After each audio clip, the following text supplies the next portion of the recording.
بصوا يا جماعه، الكرنبيط ده انا كنت مفرزاه في الفريزر من الموسم اللي فات.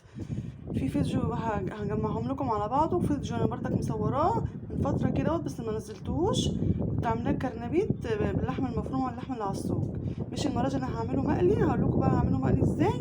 وعايزه اقول لكم البهارات دي نفس البهارات هي والمكونات هي اللي هعمل بيها الكرنبيط، هعمل بيها الايه الفراخ الستريبس. ماشي. معايا هنا البهارات، معايا ايه، معايا كركم، معايا سكر، معايا كاري، معايا ملح، معايا توم باودر وبصل باودر، ومعايا جنزبيل وفلفل اسمر. عايزه اقول لكم حطوا البهارات دي زي ما انتوا عايزين، بس ما تكتروش من اللهم صل على النبي، من الجنزبيل ومن الكاري عشان بيبقوا ريحتهم جامده قوي. ماشي. كتروا من الكركم وزي ما انتوا عايزين بقى السكر، وزي ما انتوا عايزين بقى الملح بتاعكم، بس زي ما قلت لكم ما تكتروش من الكاري ومن الايه من الجنزبيل عشان بيبقوا شداد قوي.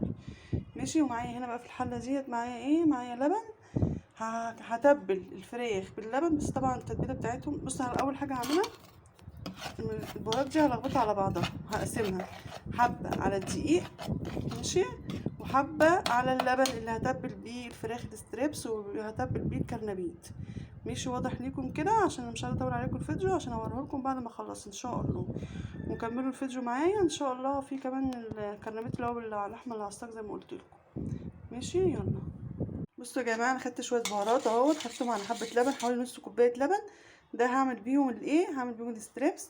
والحبه دول بردك اهم زيهم، هعمل بيهم الكرنبيت. ماشي. وسبت بقى شويه بهارات، هحط عليهم حبه نشا وحبه دقيق. ماشي. بعد ما اتبل بقى دوت كده، اسيبه بقى على حسب وقتي. الكرنبيت هنا بصوا معايا قطع كبيره وفي قطع صغيره، هقطع بقى بالحجم اللي انا عايزاه واحطه بقى في التتبيله دي شويه على حسب وقتي. وبعد كده بقى اطلع منه، احط على الدقيق واقلي على طول. ماشي. اهو يا جماعه انا حطيت الستريبس اهو في التتبيله. بصوا اللبن اهو يا دوبك على قد كده، اهو ما كترتش عشان ايه يعني، انتوا عارفين الحاجه غاليه وكده. وادي الكرنبيت اهو قطعته. وعايزه اقول لكم هنا في اجنحه بردك وزور كمان مش هيخسر يعني. ماشي. انا دي اصلا التتبيله دي انا بعمل بيها الفراخ الكنتاكي. ان شاء الله جربوا بالطريقه دي هتعجبكم. ممكن تاخدوه من هنا تحطوه على الدقيق زي ما قلت لكم متبخر بالنشا، ممكن ترجعوه في اللبن تاني وبعد كده ترجعوه على الدقيق تاني وتقلوا. ماشي. عشان يطلع معاكم كريسبي يعني، لو عايزين يعني كذا طبقات يعني، عايزين في طبقات. اما الكرنبيت مش لازم، هي طبقه واحده بس كفايه. بصوا يا حبايبي الكرنبيت بقى عامل ازاي اهوت على النار. ماشي. يا ريت بقى ما تنسوش اللايك والاشتراك في القناه. وادي يا جماعه الستريبس اهوت. ماشي. عايزين بقى تكملوا الفيديو كملوه عشان تشوفوا الكرنبيت اللي هو بالايه باللحمه المفرومه، وردك حتى مقطع صغير مش كبير. ماشي. ادي الكرنبيت اهو بعد ما طلعته. يا ريت ما تنسوش بقى لاخواتنا الفلسطينيين، ربنا معاهم يا رب وينصرهم.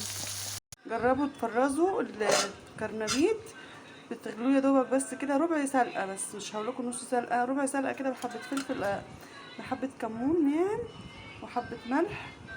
بيقعد معاكم من سنه للسنه، وممكن اكتر كمان في الفريزر، ما بيجرالوش اي حاجه. طلعيه بقى يفك شويه كده منك. عايزه بقى تقليه، عايزه تعمليه بالصلصه زي ما انا هعمله كده باللحمه المفرومه، هيعجبكم قوي. يعني الكرنبيط ده كنت مفرزاه في الفريزر وطلعته عشان اقطعه. هحط له دلوقتي لحمه وعصاج، كانت عندي بواقي في الفريزر. جربوه بالطريقه دي ان شاء الله تعجبكم. لما تيجوا تسلقوه اسلقوه ربع سلقه بس كده، بحبه كمون وحبه ملح. عايزه اقول لكم يا جماعه طعمه زي العسل. بعد ما عملته شوحته باللحم العصاج اللي كانت عندي متبقيه لحد ما نشف ميته، وبعد كده بقى زودته بعصير الطماطم وحطيت له بهارات ملح في كمون فلفل اسمر، حبه سكر صغيرين. جربوا الطريقه دي هتعجبكم ان شاء الله. متنسوش بقى اللايك والاشتراك. عايزه اوريهولكوا برضك اهو، بس انا اكلت منه على فكره.